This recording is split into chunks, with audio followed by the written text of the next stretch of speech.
Good morning and welcome to Farm Factor. I'm your host, Jamie Bloom. On today's show, Kyle Bauer will visit with Kurt Maurath, the chairman of the Kansas Soybean Commission, about soybeans in western Kansas. Then enjoy this week's Kansas Soybean Update. Kyle will also interview Dr. Steve Henry, a veterinarian from Abilene who talks about the state of the swine industry in Kansas. Then see how change in the cattle industry is moving faster. And we'll end with Plain Talk with Kyle and Duane. Stay with us.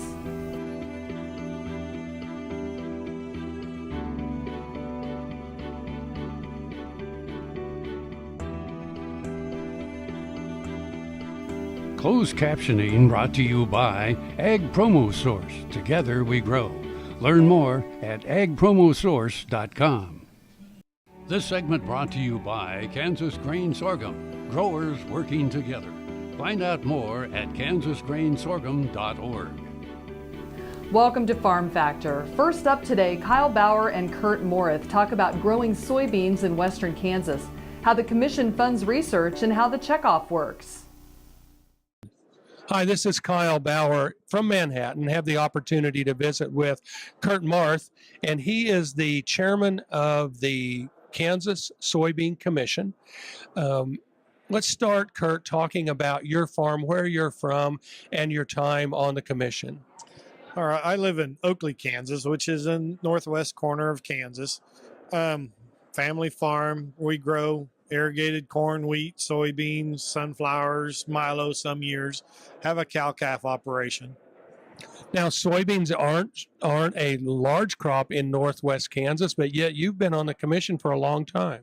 Yes, I've served for 12 years, and I do represent the whole western third of Kansas because our number of our beans are still less than one district in the eastern side of Kansas. So as we look at soybeans in the western part of the state, the predominant crop is corn.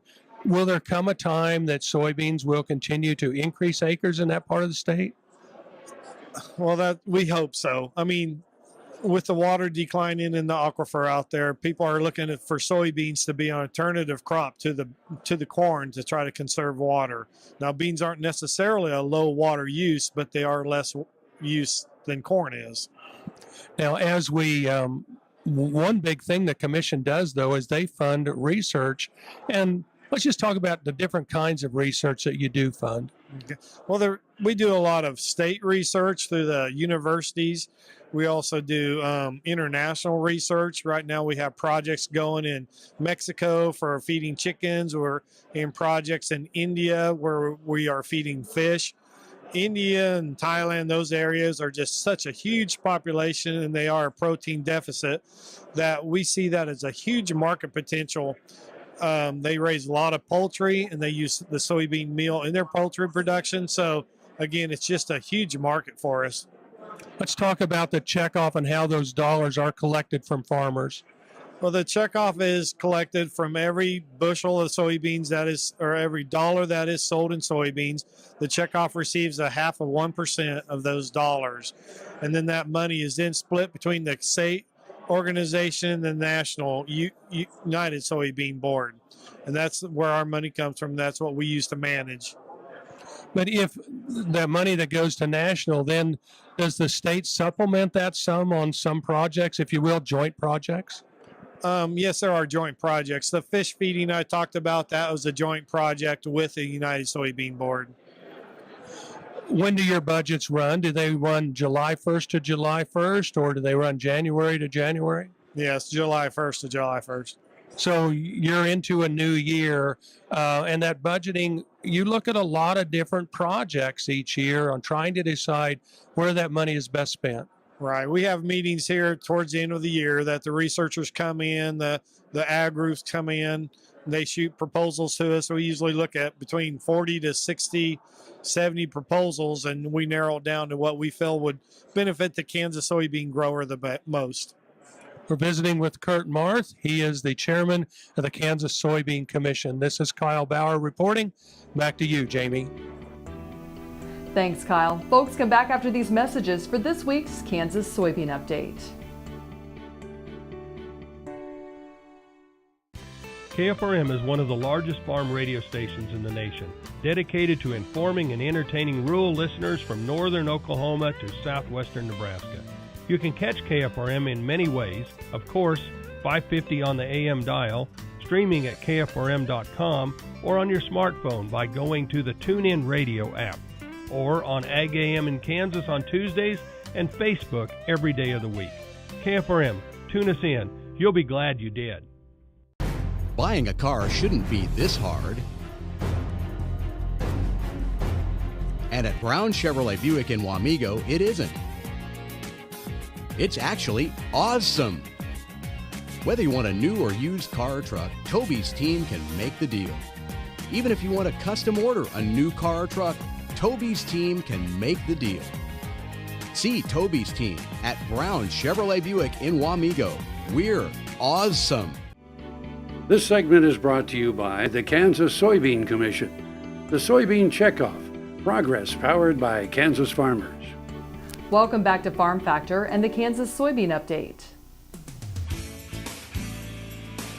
This is the Kansas Soybean Update. It's brought to you by the Kansas Soybean Commission. The Soybean Checkoff, progress powered by Kansas farmers. Jody Oline, Director of Consumer Outreach with Kansas Pork Association, joins us. And Jody, a real pig farming tour took place to Fair Oaks in the month of October. Yes, it did. It's one of our favorite opportunities to showcase what real pig farming looks like today. Tell us how the hashtag Real Pig Farming campaign got its start. It's a national campaign that Kansas farmers, both pork and soybean, are supporting to give influencers a look into how pigs are raised today. And why is it important to do that? Influencers today are really driving decisions, whether that be at the grocery store, with our retailers, or even in our kitchens at home. And so for us to connect with, us meaning people who are producing food, to connect with these influencers and make a difference and give them a glimpse into what food production today looks like, very important. And consumers like that, they don't get the opportunity to be able to speak with those who are on a farm, who raise pigs, who are out there every day. And we do a great job through this program, and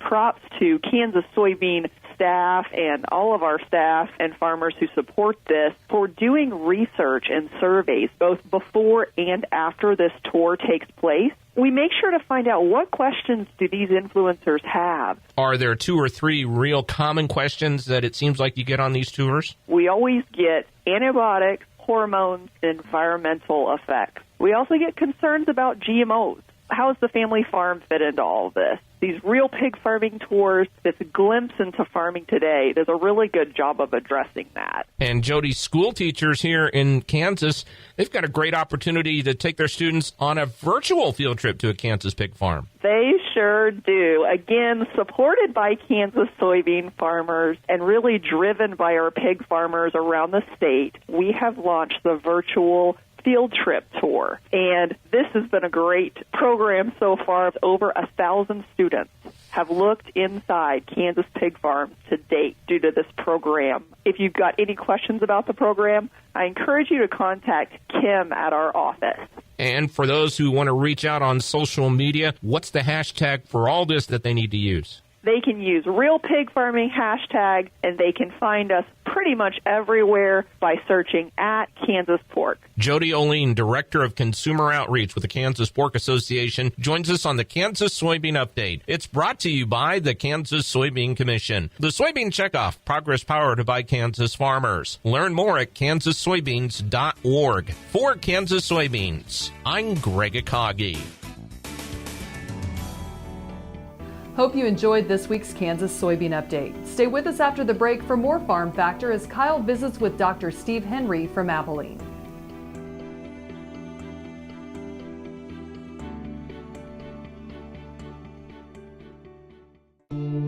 I will take action against herbicide-resistant weeds.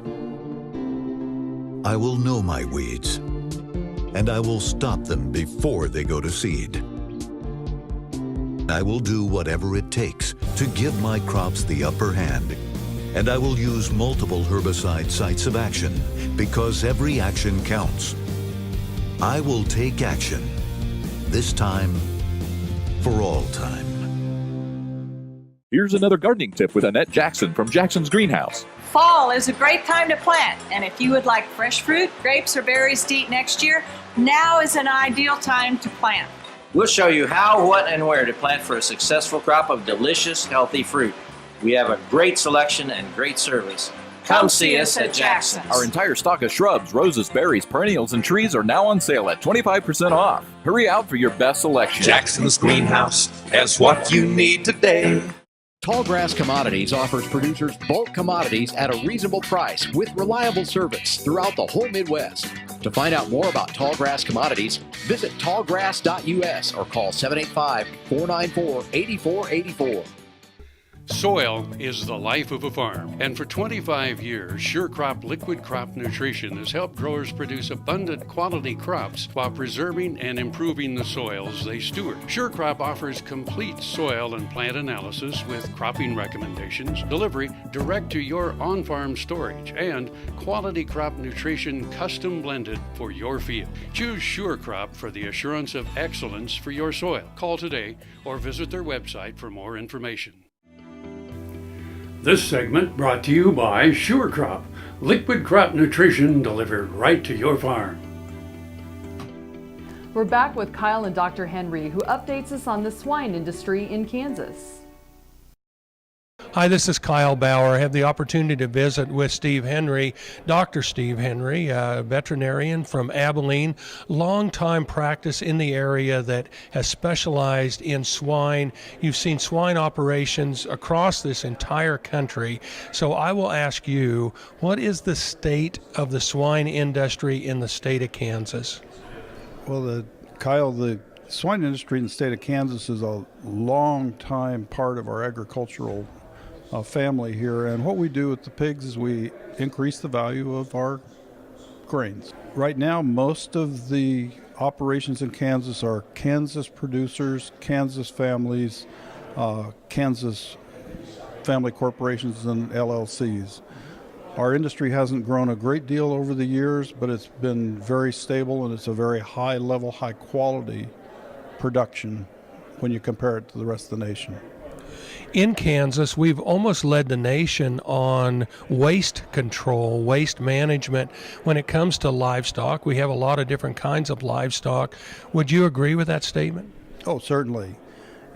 If you'll remember back in the 90s, we passed some legislation, House Bill 2950, that included some environmental components to it.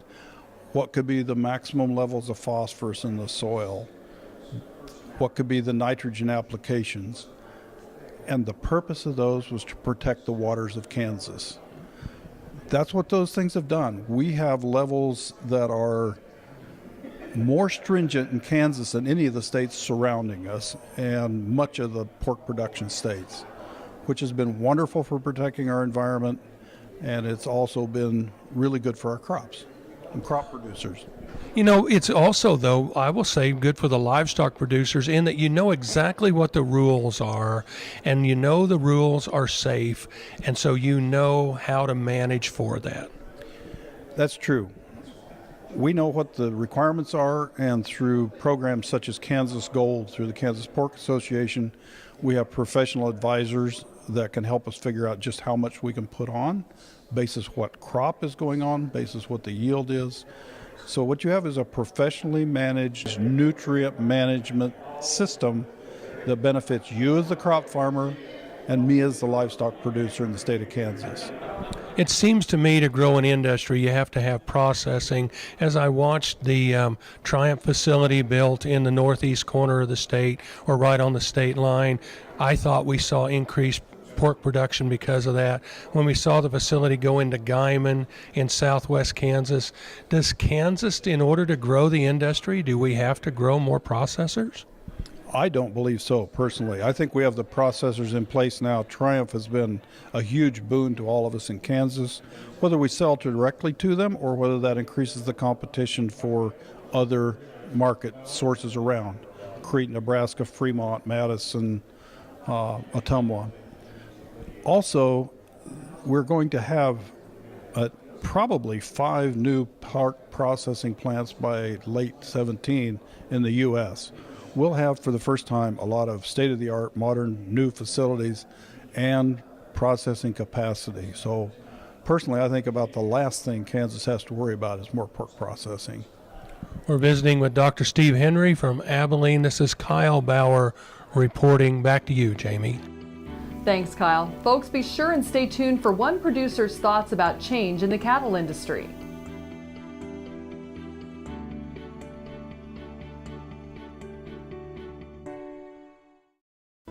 Valley Vet Supply is devoted to providing information and professional quality products at reasonable prices. Valley Vet Supply. If you're searching for bulls that offer genetic flexibility, then come to the Dale Banks Angus Bull Sale, Saturday, November 19th, near Eureka, Kansas.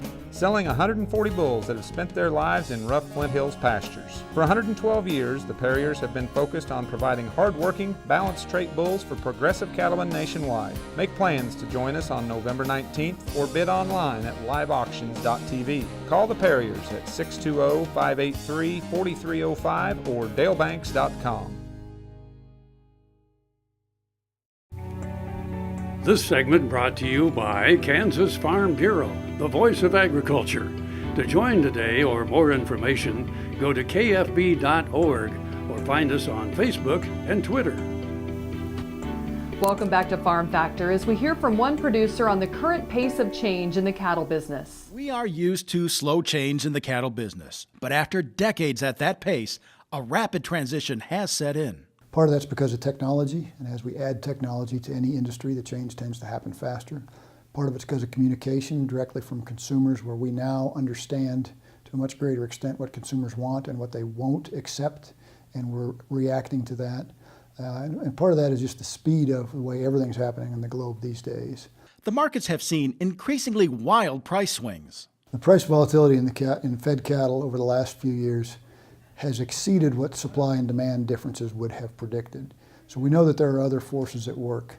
Some of that is more investment in agricultural commodities than used to be, and some of that money is sort of transient. So there's money coming in and out of agricultural commodities that didn't used to pay attention to them, and in some pretty big amounts, and that creates volatility. The unpredictable moves and the rise of social factors in the market make risk management more critical today. We need to put in front of consumers exactly what they ask for. And so as consumers dictate more of one branded program or one type of specification or another, we need to meet that. But we also need to make sure that we can do it in a way that's profitable and economically sustainable. Consumers pay premiums for what they want. They get behind social media platforms and rally for causes they believe in, sometimes regardless of practicality. So if we can educate consumers and sustain the use of production-enhancing technologies, that makes us much more cost competitive compared to other industries. If we lose access to those technologies or voluntarily give up the use of those technologies, we'll be less cost competitive and we could suffer relative to other proteins. The world's growing population will continue to need high-quality beef that's economically produced. But the world needs to know more about how it's produced. I'm Bob Cervera. Come back after the break for this week's Plain Talk.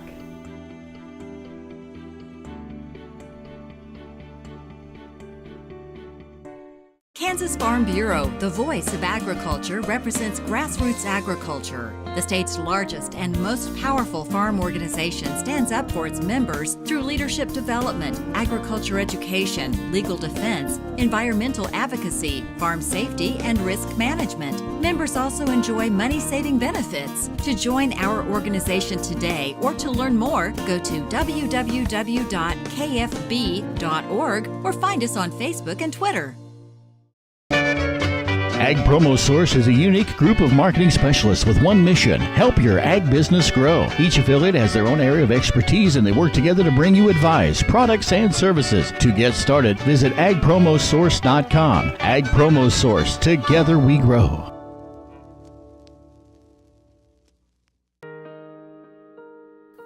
Clyde Sutton, Nest City, Kansas.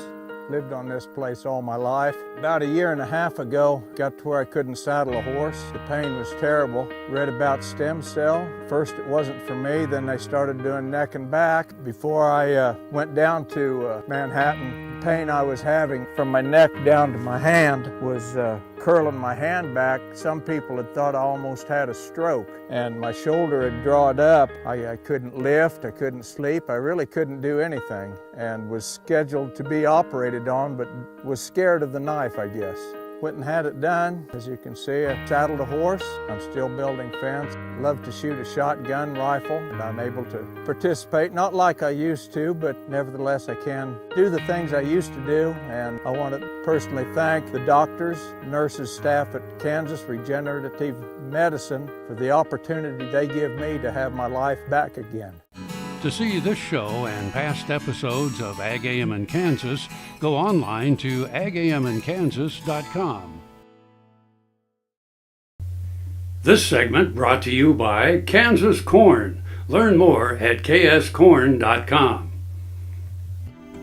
Up next, we join Kyle Bauer and Duane Toews for this week's edition of Plain Talk. Hi, this is Kyle Bauer with Plain Talk with Duane Toews. Kyle Bauer, your fact or fiction question of the day. It'll be interesting to see your response. 1 in 12 Americans alphabetize their spice rack. Fact or fiction? All right. I'm fairly limited in my exposure to someone's spice rack. I don't walk into their kitchen and look up their spice rack. You look in your own. Yeah, and my own, which isn't mine. Yeah. I have one spice in my kitchen. Pepper? Salt. Good point. I got 3. Okay. I got salt, pepper, and I got duck salt. Okay. Okay. I give a shout out to duck salt. All right. Yeah. But my wife, she has every She's one got a lot of you can other think ones. And there is no rhyme or reason to those at all. Okay. I can't imagine 1 in 12 people even knowing that what they have for spices. I'll go with fiction. It says it's true. What do you think? Have you ever been around one that was? Is your mother your wife? No, neither one in my family. Your mother-in-law? I do know someone whose is. Okay. But I know a lot more than 12 people, but... You don't know that the others aren't closet alphabetizers. Yeah, I haven't looked in their spice. Okay, everybody closet. right now, if you alphabetize your spice, raise your hand. Raise your hand. Yeah. Okay, is it... See, my wife's is not on a rack. It's on a Lazy Susan in the corner. And if it was on a rack, it would go all the way around the kitchen. Yeah. Right. And so I she's got see these multiple ones. rows in circles. Right. And I see these ones where there's like 8, on the wall. I always figured those were for decoration. Yeah, I wonder. What you really, they go out of date. There's expiration dates on spices. I've heard that. Yeah. Like if you still have the McCormick, is it the can? Of what? McCormick is a brand of spice. Yeah, but of what spice? Yeah, if you have a can of McCormick anything, period. They haven't used those for a while? Yeah, I think that's it. Other than pepper still comes in a can. I was going to say pepper's in a can. Yeah, that might not be right. There was something that a lot of people had that I was at some event. Do you use much pepper? Not a lot. Pepper, it loses its pepperish. Oh. Goes flat? I will bet you we use more than a can a year. Okay. We probably use about a can a year, I suppose. Because, I don't know why we use so much. It's not like we're spicy people. Yeah. Notice the accent? Yeah. We're spicy people. Yeah, notice that. What country does pepper come from? Do you know? I have no idea. I don't know either. Well, it was your Italian accent. Oh, yeah. I was trying that's the only accent I came up. I was trying to decide. Actually, my Italian accent and my Swedish accent are very similar. Peppercorn. It could be Italian. Sure. Let's go with that. They got pepperoni. Oh, you know what? I'm not going to waste good material on the last 30 seconds, so we're not going to do that. Let's just gonna somehow, Phil, let's sing a little song. Well, how about this one? Go ahead. The reason I asked, because there are people, what's that definition of people that have to have things? OCD. OCD. Right. Now, I could see someone with OCD absolutely having to have their spice rack in order by alphabet. But wouldn't that same OCD person have to make sure that the expiration dates weren't out on their spices? Well, I'm sure they would. But it'd be easy to do when you got them all in order. Just think about per pound how much spices are per pound. That'll make you scratch your head. Thanks for joining us. I'm your host, Jamie Bloom, and I hope you enjoyed today's show. See you next week on Farm Factor. We're here every Tuesday on Ag AM in Kansas.